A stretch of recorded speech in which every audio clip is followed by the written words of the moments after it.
Everywhere I go these days, there's someone wanting to know what's my 7 keys to XYZ. So it's no surprise that the other day I was asked if I had a set of steps for forgiveness. And oddly enough, I do. But first, a word of warning. The modern desire to get everything into a 30-second soundbite for easy consumption is likely to work against you in terms of understanding a very complex and meaningful concept that forgiveness is. Sensational soundbites and numbered summaries often miss the real point completely, and if ever there was a subject that deserved proper study and inner reflection, forgiveness would be the winner by a country mile. So I'm respectfully suggesting that you could do worse than make forgiveness the subject of your own personal development for the next year or two. That said, here's what I've learnt in 35 years of work at the coalface that actually works for most of the people most of the time. Number one, sometimes you have to move on. Now, it might sound a bit simplistic, but the events that cause dismay and heartbreak only live on in your memory. Because they're no longer with you as a physical reality, it's true to say that you must keep reimagining and re-remembering them to keep them alive. Sometimes it works to remind yourself that by keeping on rekindling and rerunning the initial event, you're creating endless tomorrows that look exactly like today. Sure, the thing took place, but your life doesn't have to stop in that moment, frozen forever, waiting for someone to come along and undo what can't be undone. Number two, connect to your real self. I am hurt is totally different to I am experiencing hurt. I am hurt implies a totality that's insurmountable because we're naming every cell in our body to be a certain way. We're talking about a condition in a way that says we're powerless to change it. And that's very poor preparation for changing. Far superior is the expression I'm experiencing hurt. I'm experiencing hurt acknowledges the truth of the current feelings, but also releases us from ownership.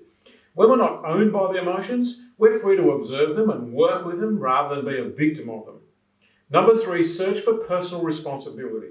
When we look for our part in the play that we're actors in, we're acknowledging that the situation contains hidden meanings that will enhance the quality of our lives. And if we're smart enough or brave enough to look for them, that is. Not only does this release us from the victim drama, but also it also allows us to never have to play that role again. Genuine personal growth is the only possible result of looking at the circumstances in this way. Number four, promise yourself you'll grow. So taking responsibility off others for your inner distress shifts your focus to what you can do to work with your own pain right here and right now. And to do that, you'll have to be brave enough to commit to feeling your feelings fully and openly and as expressively as possible. And that's a big call, but you're no doubt worthy of the effort. Number five, change your approach rather than attempting to gain control of it or to make it right or understanding why. If you're trying to understand why, you're not going to get it. Letting the situation reveal its learning to you because you've dropped your need for a satisfactory explanation to weird behaviour, well, that can be difficult, but the longer you withhold judgment and substitute a genuine need to walk a mile in the shoes of that other person, the sooner you're going to get your breakthrough. Number six, let go of being right. You know, you're wrong about that being right thing. In the larger scheme of things, there's no such concept as right or wrong or good and bad. Those are reserved for the ego state, which has to win at all costs or consider itself a loser. So if you don't need to be right, you may be able to see that what your brother did to you never happened. Number seven, turn up in the present moment and stay. There is no doubt that an inescapable component of forgiveness is living in the present moment as opposed to yet another rerunning of the past. Apparently, we spend 6% of our time in the present moment. The other 94% is split between regretting the past and fearing the future. So pat your dog, hug a tree, walk in the forest, swim in the ocean, plant a herb or a tree. Do anything that brings you into the only space where you're going to actually make a difference because you're in it. The more time you spend being in the present, the happier you'll be and the longer you'll live. Number eight, cultivate kindness.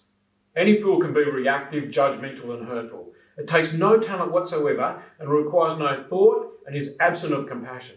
Yet we can all fall into this unkindness quickly and stay there longer than we want. Practicing kindness requires thoughtfulness, courage, tenacity and stickability, just to name a few. But you do well to ask yourself who's the major beneficiary of this kindness, the person you extend it to or you. Forgiveness is an act of kindness. Forgiveness is an act of love. You're the one who rises.